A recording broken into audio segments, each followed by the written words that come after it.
করব, এই আকাঙ্ক্ষা যার অন্তরে নেয় তার মৃত্যু হবে মুনাফিকি মৃত্যু। নাউযুবিল্লাহ বলেন না? এত আসতে এত আসতে বলেন তো কি কইছি? আল্লাহর জমিনে আল্লাহর দ্বীন কায়েমের জন্য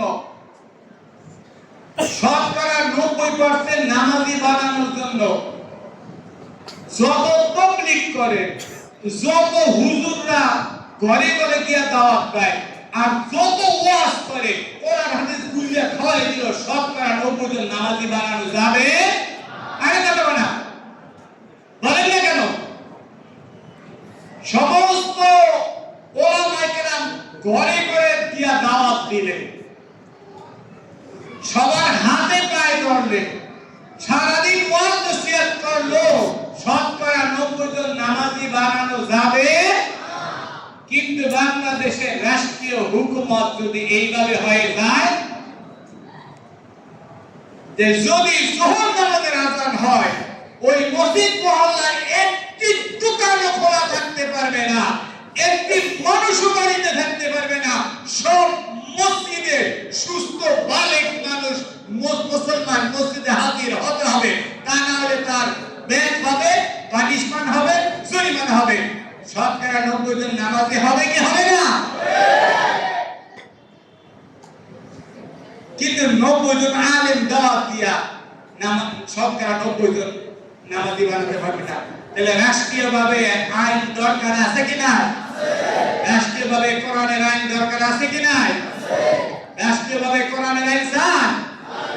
আর নামাজ ছাড়া ভালো হওয়ার মানুষ কোনো ঔষধ? নামাজ ছাড়া ভালো হওয়ার কোনো ঔষধ? নামাজ ছাড়া ভালো হওয়ার মেডিসিন দুনিয়াতে? ইন্না সালাতা তানহা আনিল ফাহশাই ওয়াল মুনকার। সমস্ত খারাপি থেকে নামাজে ফিরায়, কিসে ফিরায়?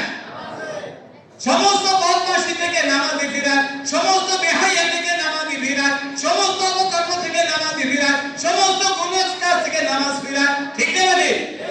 তাহলে ভালো হওয়ার এক নম্বর মেডিসিন কি? এক নম্বর মেডিসিন কি? এই নামাজ কি শতকরা 90% নামাজ হোক আপনারা সবাই চান? তাহলে রাষ্ট্রীয়ভাবে নামাজের আইন না হওয়া পর্যন্ত শতকরা 90% নামাজি হবে।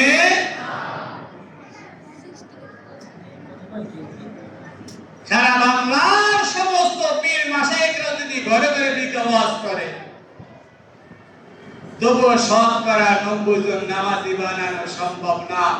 কিন্তু বাংলাদেশের মসনদ থেকে, সংসদ ভবন থেকে আইন হয়, বাংলাদেশের সংবিধানে যদি আইন হয় যে প্রত্যেকটি মুসলমান আযান হওয়ার সাথে সাথে মসজিদে হাজির হতে হবে, সমস্ত ব্যবসার প্রতিষ্ঠান বন্ধ করে নামাজ আদায় করতে হবে, আইন হয়ে গেলে শতকরা 90% নামাজি হবে, দাওয়াত দেওয়া লাগবে না। ঠিক না নাকি?